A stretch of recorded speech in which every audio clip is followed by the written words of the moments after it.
Амансыздар ма көрермен, қазір әлеуметтік желіде отандық бұқаралық ақпарат құралдарында екі тақырып жиі талқыға түсіп жатыр. Оның бірі Қытайдан жеткен COVID-19, яғни коронавирус індеті, ал екіншісі біздің отандық композитор Марат Омаров ағамыздың осы коронавируске жазған "Коронавирус кет-кет" әні болатын. Ағамыз қазір дайындалып жатыр екен. Тыңдап көрейікші. Coronavirus close to me away.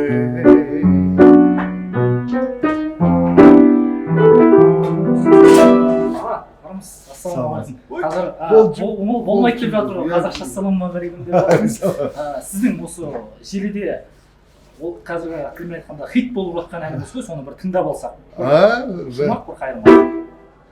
Айтатын әсем әндерім қорыққанға дем берсін.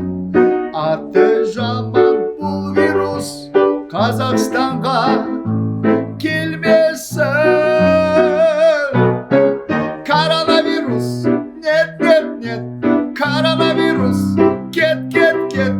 Коронавирус, жақындама, жолама. Коронавирус, нет, нет, нет. Коронавирус, кет, кет, кет. Коронавирус, жақындама, жолама. Жолама.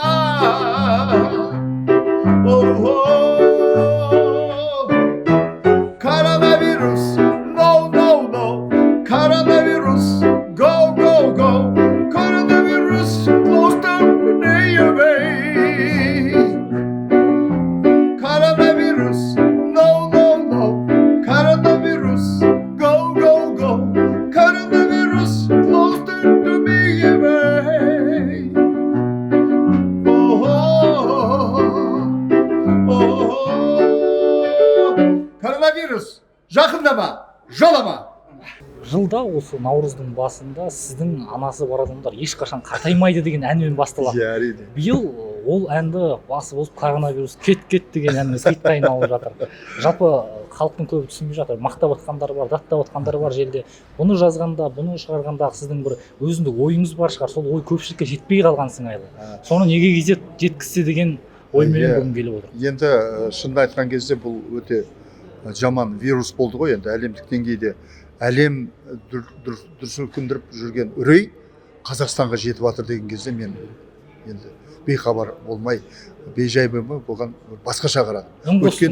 Өйткені өзім келе жатқанда балаларды көріп жатырмын. Кейбіреулер жаңағы ауыздан повязкалар тағып, сондай бір қорқынышты жағдай, үрей келе жатқан сияқты болды да бір жағынан. Содан кейін өзіме мынандай келді. Оған қалай төтеп беруге болады екен деп. Сол ой санама ой салды да, сол санамнан кетпей жүр. Сөйтіп жаңа Роялға келіп, осында менің шәкіртім бар, Рахымжан деген, Шымкент шаһарында. Сонда жаңа екеуміз келдік дағы, оған осылай болса мынау коронавирусқа келтірмесек осындай Қазақстанға келмей-ақ қойсын. Ана Американы жаулап жатыр екен, бұяқта басқа шет мемлекеттерді, бұл әлемдік үрейге біздің Қазақстан ешқашан мың өліп мың тірілген ғой, жалпы бәрімізді сабырлық жасаса екен. Осыған тыныштық жасап, кішкене болса да мынау халықты бір сондай бір үрейден сақтану үшін аластату дейді ғой. Аластату ретінде шығарғанбыз. Кет. Нет, бізге келмесін Қазақстан. Былай айналып өтсін дегендей. Сол мағынада шығарылған. Жақсы, жаңа Роялда отырғанда сіз арасында кет-кет дедіңіз, нет дедіңіз, no. Бұл сол үш тілде кетіп тарап жатқан сияқты. Тек қана үш тілде емес, бұл әлемдік деңгейде қазір Франциядан, Германиядан, Қытайдан, өзінен, Түркиядан хабарласып жатыр. Америкадағы әріптестеріміз звондап жатыр. Телефон шал, бейне таспа түсіру мәселесі. Келешекте осыған үлкен қайырымдылық концерт беру мәселесін қозғап жатыр. Өйткені мен бүкіл әлемдік композиторлар ассоциациясының мүшесі болғандықтан әріптестеріме бірден бір ұнады. Себебі бұл әлемдік, айтып отырмын ғой, әлемдік үрей болғаннан кейін бұны білмедім. О баста мен әрине бұны ойлаған жоқпын, ондай болады деп. Мысалы кейбір кәсіпқой мамандар айтады ма деп ойлаймын. Кішкентай қызым айтады, папа, әке, сіз анадай лирикалық, патриоттық сезімдегі әндерді жазып жүріп, басында үйрететін едіңіз ғой бізде. Кіріспесі бар, кульминациясы бар, шарықтау шегі бар. Сосын барып әннің сондай бір композициясы болады деп үйретіп едіңіз. Бұна бір жеңіл желпі шығарған қандай деп айтады. Мен айтамын, қызым-ау, бұл жеңіл желпі шыққанмен де бұда мелодия бар. Мелодия, байқайсыз ба? Яғни ол мелодия бізге, маған мысалы жоғарыдан келетін нәрсе. қандай да болса, жаңа сіз айттыңыз ғой, анашым, мысалы наурыз мерекесіне шығарған әнім бар. Наурыз мерекесі демекші, осы айдың аяғында мені Майамиге шақырған болады.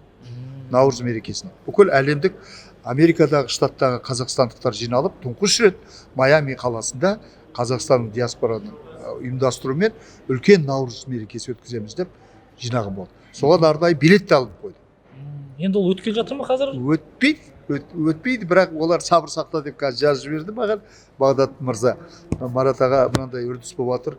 Бізде де Дональд Трамп Америкада бізден сондай жарлық жасап, қазір бір айға дейін тоқтатылып тұр деп.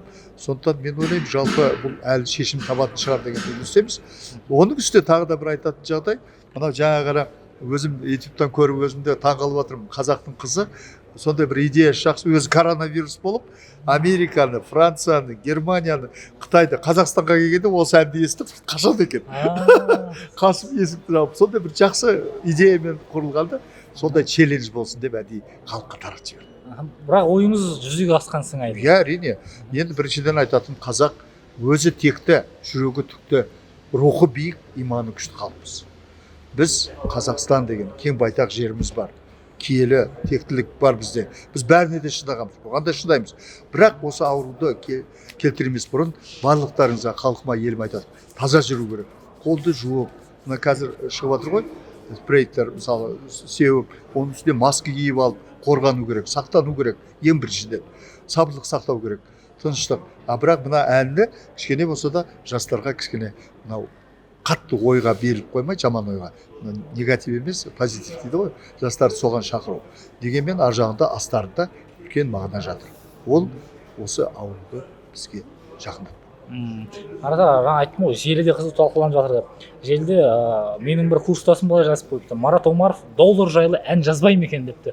Бүгінгі доллардың күйін көрдіңіз, естігенсіз. Доллар емес, евро демей ме? Соны бір тағы бір әріптесіміз былай жазыпты. Теңге құлап күрс-күрс, жүрегіміз дүрс-дүрс. Ойбай, доллар түс-түс, шарықтама деп Марат Омаров деп қойыпты. Доллар жайлы ән жазбайсыз ба? Жазам. Жалпы шығармашылығыңызда не жаңалық? Біз осы айда сіз шыны керек, мынау интернет әлемінде трендте тұрсыз қазір. Мен өткен себебі Арман, сен жақсы білмейтін шығарсың. Жақында ғана Америкада болып қайттым. 1,5 айдай болдым. Осы жаңа жылдың қарсаңында Нью-Йорк, Лас-Вегас, Лос-Анджелес, штат Калифорнияда концерт беріп, сол жақтағы ағайындарға, және де конкурсқа қатыстым. Онда ретро радио ән фестиваль болды. Онда анашымды айттым. Анашымды ағылшын тілінде айттым. Only you I miss so much, only you I trust so deep, only you I pray as God, my lovely mom, lovely smile in mommy's face, happy eyes only you grace, thankful heart is full of joy, grateful mood opens your day, be pure blessings of mom. You will be your child and stay. Thankful heart is full of joy. Grateful mood opens your day. Be pure, blessings of mom. You will be your child and stay. Бәрекелді, керемет. Ол жақтағы қандастарымызға, америкалықтарға бұл ән өте ұнады. Өткені олар концертте ұнады. Мен Нью-Йорк осы үш қаладан басқа Нью-Джерси, Филадельфия, Вирджиния қалаларда шақырып еді, уақытқа байланысты мен қайтып елге оралып кеттім. Қазағымға керекпін дедіңіз. Бірақ наурызға шақырды. Шақыру қағазын жіберіп, Марат аға деді, сіздің наурыз әніңізбен бүкіл қазақстандарды жинап 500 адамға флешмоб жасаймыз. Наурыз білесіз ғой. Ол енді тұңғыш рет жасалып жатқаннан кейін олар тағы да сол әнді ағылшынша аударсаңыз деп. Өткен анау бүкіл ел білсін, халық білсін, дәстүрімізді, елімізді. Онсыз да қазақтың дәстүріне таңғалады еді. Шынын айту керек. Мен Америкада болдым ғой, мысалы, олар бірінші рет емес, үшінші рет болып жатыр. Қазақтың дәстүріне, салтына, әсіресе наурыз мерекесі келіп дегенде, неғып бұл бір ай бойы тегін тамақ беріледі дейді. Мысалы, тамақтардың тегін ба деп таңғалады. Сол кезде барған кезімде мен 2016 жыл барғам. Наурыз мерекесі. Онда Хьюстонда, Нью-Йоркта концерт бергем, наурызға қатысқам. Соған байланысты қазір көптеген шетелдегі менің әріптестерім мынандай ұсыныс жасап жатыр. Бұны бір бейне таспа жасап, келешекте және де Дональд Трампты мен жаңағында Твиттерден естіп жатырмын. Сол әңгімені де біз байқап қалдық. Енді Дональд Трамп айтады, мен дейді бүкіл өзіміздің Америка штатын, құрама штатына 50 миллиард доллар жұмсап коронавирустан құтыламын ба деп жатсам, қазақстандықтар бірінші әнмен қуып жатыр екен. Коронавирусты go no деп қуып жатыр екен. Ол да бір ақылдылық іс.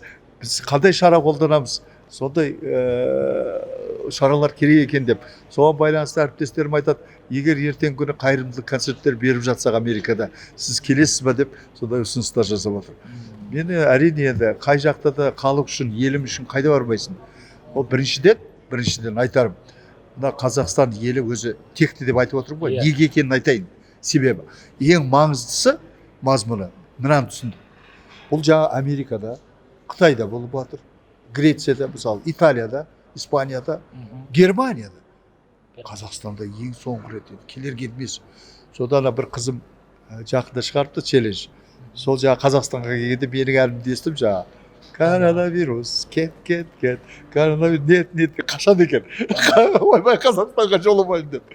Бұның өзі үлкен бір адамға санасына ой салады, жүрегіне сезім береді. Дегенмен де мен ойлаймын, жалпы біздің қазақ елі көпұлтты халық қой, қонақжай халықпыз. Жүрегіміз таза, жаны таза, пейілі адал сезімнен бұндай жаман арулар жоламау керек. Жоламасын, жақындамасын, келмесін. Бірақ қазақта жалпы мақал ырым бар, аластау деген. Осы аластау ырымына байланысты шығарылған ән. Алыстату. Мысалы, кет десең, итте кетеді деп айтушы еді ғой баяғыда. Кет дей берсек, айта берсек, итте кетеді. Қазақ солай ырымшыл халық болған. Ол бір. Екіншіден, Алла тағала айтады, әрекет жасасаң, бәрекет болады. Көрдіңіз бе? Әрекет жасау керек. Қалай? Тазаланып жүру керек, сақтанып жүру керек, жол жүру керек. Мысалы, жаңа келе жатқанда сіздерге осы келеді 1 километр жерде жаңа жолда кішкентай жас балалар кездесіп, мені көріп жаңа коронавирус кет деп бірақ айтады, Марат аға, сізде мынандай расстояние, яғни алыса тұрып бүйтіп сәлемдесеміз ғой енді дейді. Өйткені болмайды, сіз жаңағы рұқсат бермей жатырсыз ғой, қолдарын жуыңыз деп. Сондықтан сақтану керек, повязка кию керек, сабырлық сақтау керек, тыныштық сақтау керек. Бұл уақытша келген нәрсе деп ойлаймын. Әлемді көрей, біздің Қазақстанға жоламас. Еліміз тыныш болсын, сау болсын, әрбір шаңырақта күлкі болсын, арнайы осы вирустан сақтасын деген ойым бар. Көп рахмет аға. Қазақшалап ассалаумағалейкум. Алейкум ассалам. Алейкум ассалам дейміз енді, Құда қаласа. Мынау имандылыққа, иман жүзділікке шақырады, Құда қаласа. Алла бұйырса, жақсы әмірлердің куәсі боларсыздар деген ойдамын. Рахмет.